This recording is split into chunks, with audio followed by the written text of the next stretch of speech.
Hey guys, this is DFD, aka Dark Frozen Devs, back with another Kamihime project video, but this one's a little bit different. This one I'm on one of the discords that I've joined that has a lot of info for the JP side and all that too. Big thanks to them for that as well, because a lot of this stuff I wouldn't really understand that until like first glance or something like that. But this is a lot of stuff that was just announced on the recent summit stream that they have, like periodically. Seems to be like every half a year. But yeah, there's a lot of stuff that's announced is coming on the way on the JP side. But before I even get into it, there's some stuff I also need to mention too, which also qualifies for the sneak peek thing, even though it's been in the game for a little bit. But first thing, they seem to have these little periodic things where they have something called Malicious Cave. And what that basically is like a heroic fight using the Andromalius enemies again, the same bosses from the accessory quest. But the big thing about that is that it gives you a item that lets you break limit any SSR weapon. It's a first time clear reward for all of those. So I know there's been at least 6 of them. So that said, you definitely want to do that. There's the thing with that is more sources for those break items, because it helps you break limit your Kamihime weapons easier. So that's something to know. There's a lot of very good weapons that come down the line, so you may want to keep your eye out for that. And then on top of that too, there's also another thing that they added in the game where if you pull on the banners that pop up, like I know recently we had a banner for Light Osiris and Dark Dagda on the Japanese side. So if you pull on that banner, you got your normal chance at them. Nothing new there. What is new is that they added tickets that you get for each pull that you do on there, even as a free player, so you can use your jewels for it. But it will give you a ticket for a separate gacha where you can get those SSR break limit items that I just mentioned for the weapons. You can also get them for the add-ons. You can also get jewels. You can get materials from all the different raids. I've seen up the Guardian raids materials come from that thing. Then on top of that too, you have another shot at the characters on the banner too from that ticket as well. That's been a thing that's been confirmed. So a lot of the better stuff, of course, has a lower chance, but it's still like basically a second chance gacha. So it gives you more reason to actually pull in the banners now, because you know how I can't stress this enough. The DX banners still give you the best chances of getting these characters, and also banners like the Weapon Fest, which also has some very good stuff later down the line too. But like all the banners that reduce the entire possible SSRs that you can get from it, those are the best ones to pull on. So if it's like, okay, you see a DX and there's like only 4 characters, and good chance that they're the only 4 SSR in there, so a lot of the other ones that you may not want aren't going to show up, upping your chances of something you do want. Those are still the best. But basically that gacha that they just added, that's the tickets that you get from it, it's kind of like, I call it a pity gacha, but it's really closer to a second chance gacha, if it makes sense like that. So that's something else to look forward to, but that's like way later down the line. In fact, everything I'm saying on this video is basically like upwards to a year away, maybe even longer, because some of this didn't even come out yet. But moving on, what you see right here on screen for like the last few minutes, the first thing is the Awakened version of Minerva that's been announced. It's not out on JP side yet. This is stuff they announced on the summit, so it hasn't exactly shown up yet. One of the things has, but the rest hasn't. So this Awakened Minerva, no idea what she does, but she's been announced. The last one character they awakened was Isis, and she's very, very powerful as a defensive Hime. Like, I'd say one of the best in the game. So they really did a good awakening on her. Looking forward to see what they do for Minerva. Now, this next thing happens to be the dark version of the malicious add-ons, but this is a second generation. So, first generation, which just started coming out on global side, Nutaku basically. That one will basically up your weapon skills when you put them in sub slots, and when you summon them, it also gives you 30% soft cap increase, just like the limited guardians, which gives you that limit of 130% if you use that with the limited guardian. So yeah, Generation 2, however, their biggest gimmick is to give you a permanent source of damage plus, which is something that's been creeping into the game slowly for the global stat, but you'll see more of it. And damage plus basically gives you a flat damage increase to whatever form of damage it is. There are some conditions for some of it in the game. You'll see that for a few weapons later. But this one has literally no condition. You just get the add-on, set in the sub slots, you get that permanent increase, period, point blank. And that's actually kind of helpful for quite a lot of the earlier stuff, and even the abilities too, because it's a permanent source of increase for ability damage. One of the few cases of that. But it's also not that much of an increase for some of that stuff, so who knows, it all depends on what you get. But it's still a nice little addition too. And then their summon effect is also pretty good too. It's like a special attack increase for like one turn. They don't know the size of it just yet, but it is a pretty big increase, so there's that. And then if you set them in main slot, they're like 100% add-ons basically, so these second generations are just good across the board, so that's why they're hard to pull. Like, limited guardians and the two generations of malicious add-ons are going to be extraordinarily hard to get, so you may want to try and get those 150 Dragonic Eyes, because these add-ons have had reports of getting upwards of 7 digits of star coins or jewels to actually pull one. And you still may not even get one after all that. Their chances are just that low.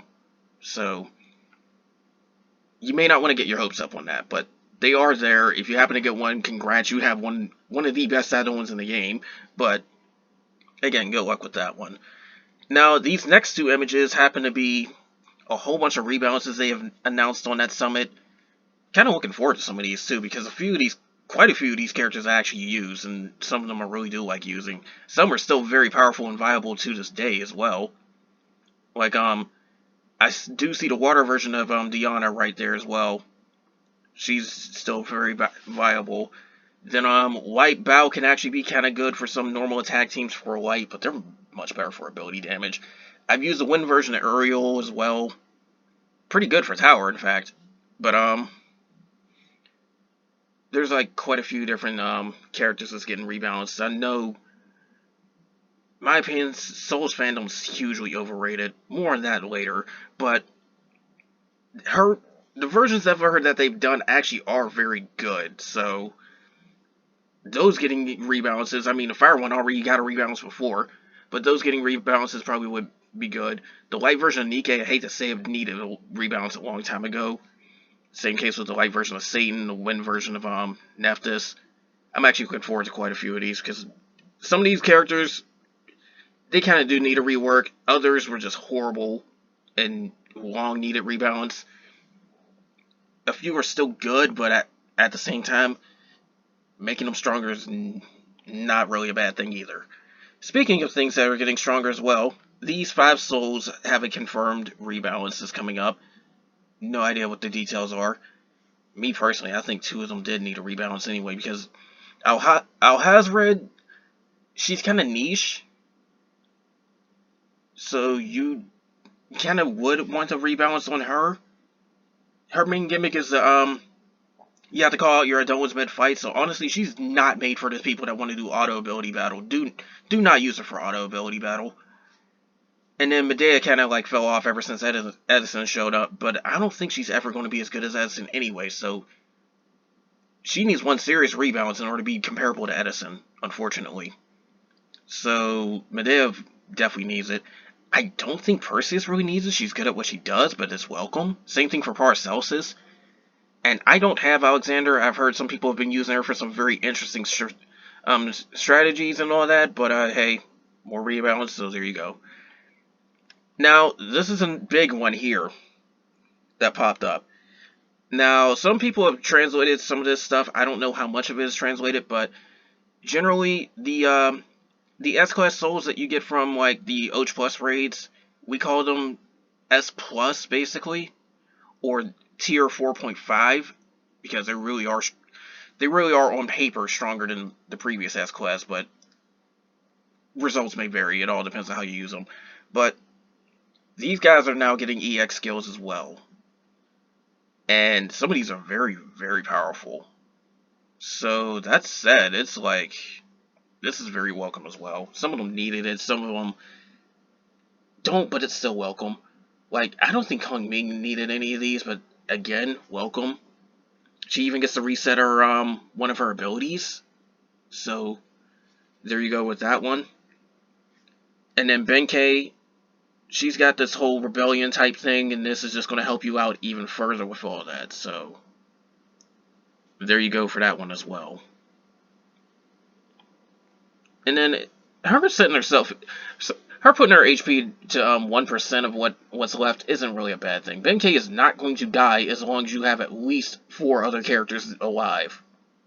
So, as long as you don't, if you have a full team with the 2 sub slots, as long as you don't lose 3 people, Benkei will never die.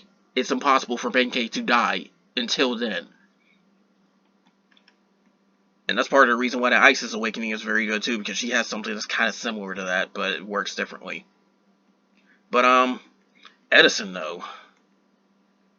Oh, dear God. Like, see, here's the thing. Since the Malicious Plus raids have come out on the JP side, the Souls can also get a little bit of a boost because their weapons can finally Ultimate Limit Break, as we nickname it. So it's like Final Break 2. Edison got a huge boost from her weapon because of that, and then now she's upping her own elaborate damage, or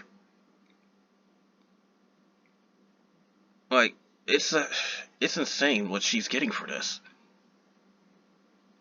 Like, if I'm reading this correctly, this first one right here, I mean, the second EX ability says it applies a destruction robot to everyone.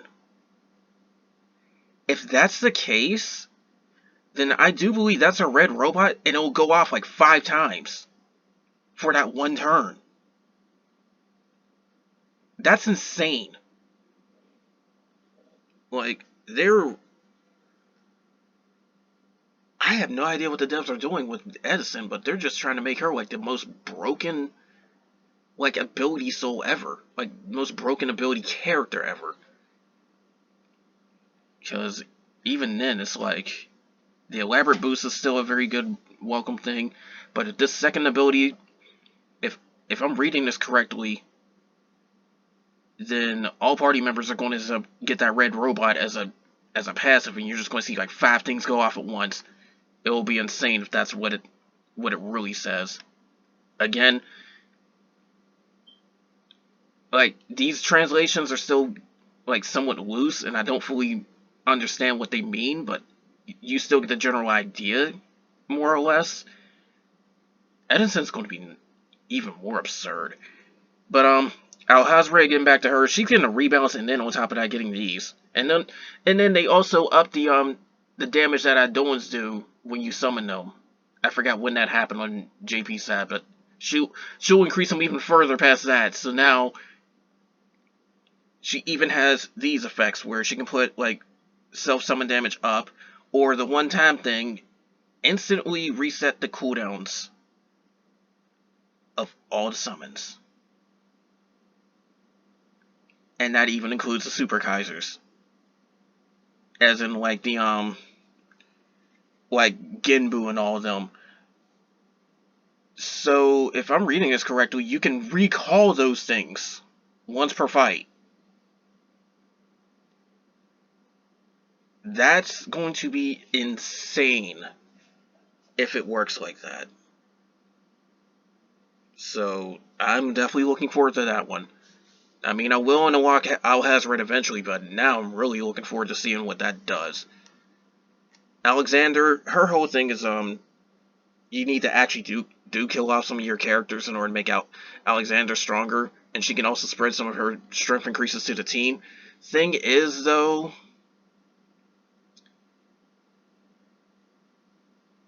the thing with Alexander is that you only want to kill off your sub slots. Like, like bring in your two people from the sub-slots and keep the fab alive. So that works pretty well with this first EX ability, where it's like an instant normal attack. And then she also gives like a shield and like ability reset once per fight. But Alexander is actually not bad. It's just that she's still outclassed by a few others, if you ask me. Not a bad option, but at the same time, I still feel like they could have did a little bit more. I mean, what they did right here is still pretty good, but they could have did more. But this next thing is going to be interesting because EX boss battle, malicious, said to be Phantom Element, has some self-healing, and it's got a billion HP. And it looks like you're fighting Eve. That's one of the main antagonists in the storyline at this point. But yikes. Like, I mean, Japanese side is definitely like crushing a whole bunch of different fights and all that too. But she's going to be the first 10-digit HP enemy. Oh boy. And remember, Extreme is the one that we had that's the hardest one. Malicious is going to go past that. So, yeah, Extreme already won at 85,000 combat power. You don't really have to follow that, but that's just an estimate. But generally, grids that have that are basically already on their way to like getting like the 5-star weapons. So, yeah.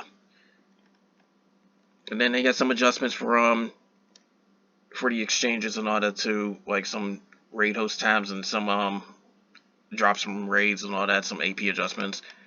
I think they're doing that because of the fact that, one, a lot of the raids that are in the game got nerfed. Like, every single raid that exists on the global side has basically been nerfed in some way, shape, or form, either by the rescue button thing for the lower ones, or directed decrease to their HP or mechanics, or both in some cases. I know that's happened to a couple of Ultimate raids. But then on top of that too, the rescue thing's going to apply to Ragnarok raids as well eventually. So yeah, Guardian and above are the ones where you have to actually start killing them. The rest are just free. But even then, there's going to be nerfs and all that too. So honestly, the AP adjustment's kind of justified in that case. Plus, they're bound to start putting out more raids. All the Malicious Plus raids are out on JP side. So yeah. And while Malicious Plus definitely is harder than Malicious depending on the raid, it still doesn't change the fact that they nerfed the old Malicious, meaning that the new Malicious takes their HP. Yeah, that's a lot to follow. But this is some stuff that you may want to pay attention to, because they have some miracle tickets as well that's going to have like add-ons and all that type of stuff too. This is for mainly the spenders. The limited ones, nothing new. All the anniversary miracle tickets tend to be like limited characters at this point. The limited add-on one though, you can get these two specific things from those. The first one, pick your own limited guardian. If you are going for an elaborate setup, you need this, because it's going to up the possible damage you can do, especially for the light Edison teams, which happen to be some of the best in the game. I think at this point and on the Japanese side. But yeah. When this hits global, in fact on Japanese side, I'm probably going to end up trying to get this, because I'm pushed towards white main on both sides at this point. So limited Hagif, I'm fine with that. Not to mention I have limited aura on the Japanese side too, so there's that. But the random Gen 1 malicious add-on, also very good.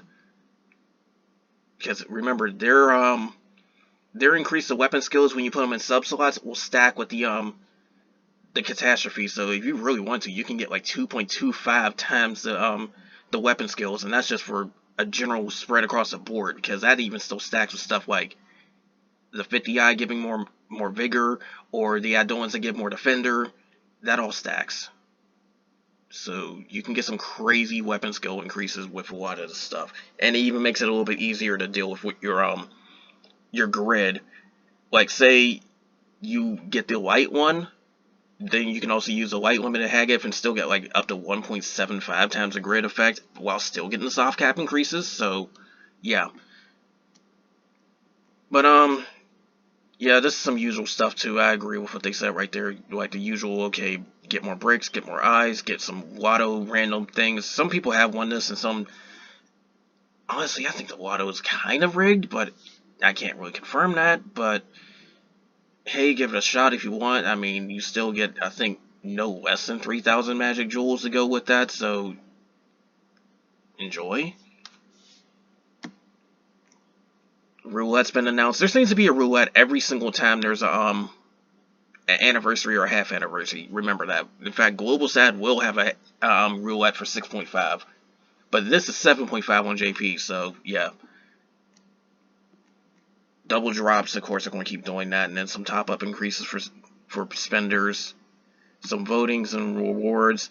This is a big one. A collab with Sora no Atoshimono, which is also translated to Heaven's Lost Property. I remember seeing that series a long time ago. The manga, or I think it's a light novel or the manga, went way further than what the anime did, and boy, did that get dark.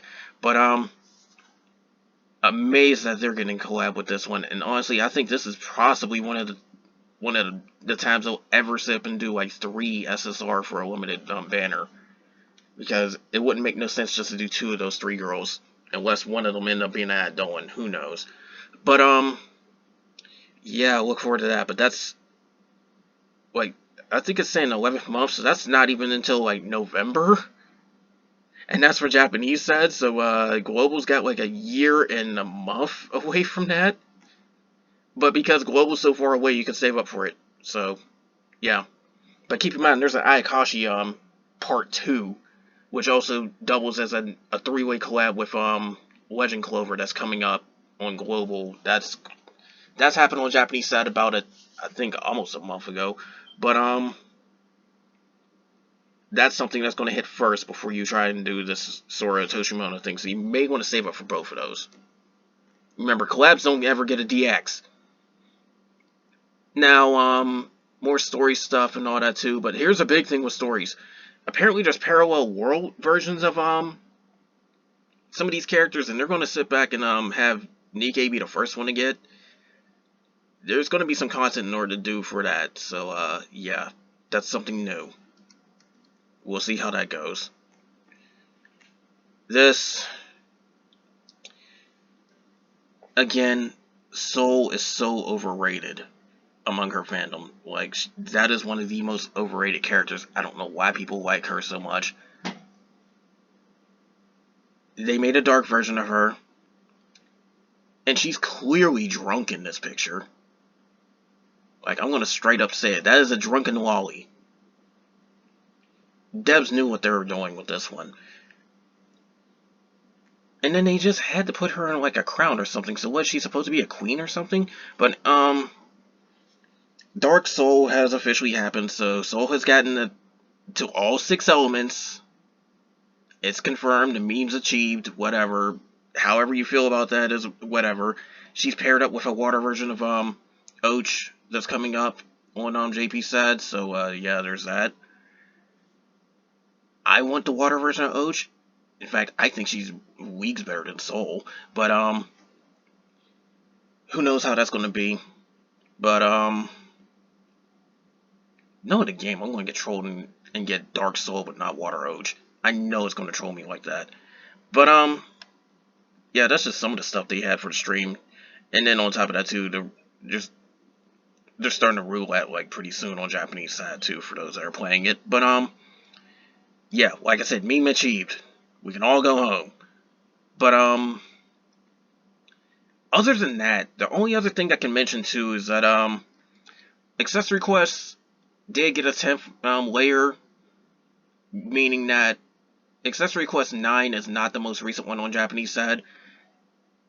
Try to grind out that accessory quest 9 for those angel accessories as best you can, but it will get much easier to get them with accessory quest 10, because I think it's a guaranteed angel drop in that one. I have seen 2 drop in one run before, so yeah. But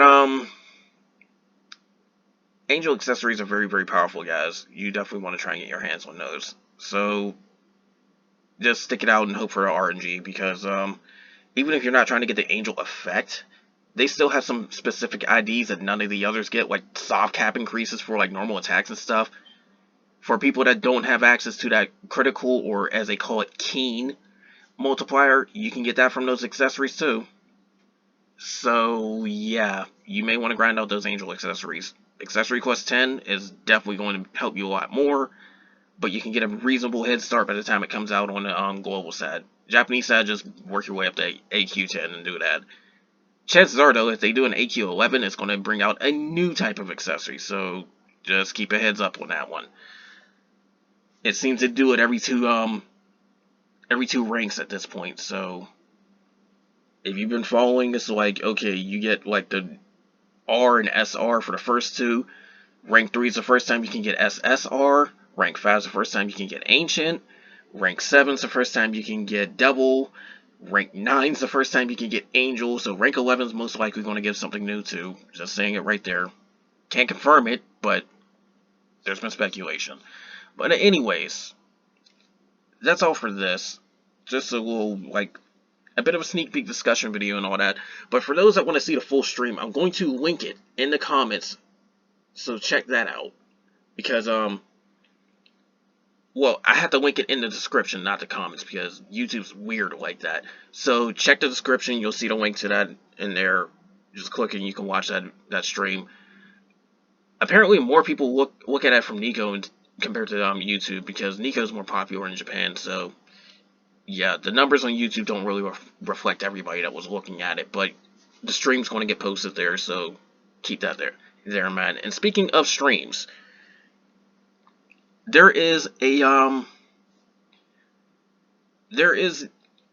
Union Discord that I have, and I tend to stream some stuff there.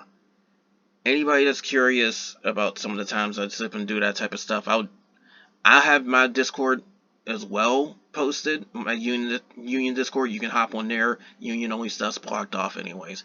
But keep this one thing in mind though too. It may be random when I sit and stream it, so you may or may not catch it. Sometimes I just do it on a whim. But I tend to stream there because YouTube gets funny with that crap. Twitch gets funny with that crap. I'm not trying to have no copyright mess sit up and ruin my channel, so I'd rather just do it on Discord, because they ain't gonna say stuff there. You can't even save the streams there, so it's like a watch it and enjoy type thing. There is one game I've seen that was very interesting. I may do videos of it on YouTube. Depends on if I can get past the censoring and all that. But again, like, that's going to be linked as well. But anyways, that's all for this, guys. More will come soon, and take care.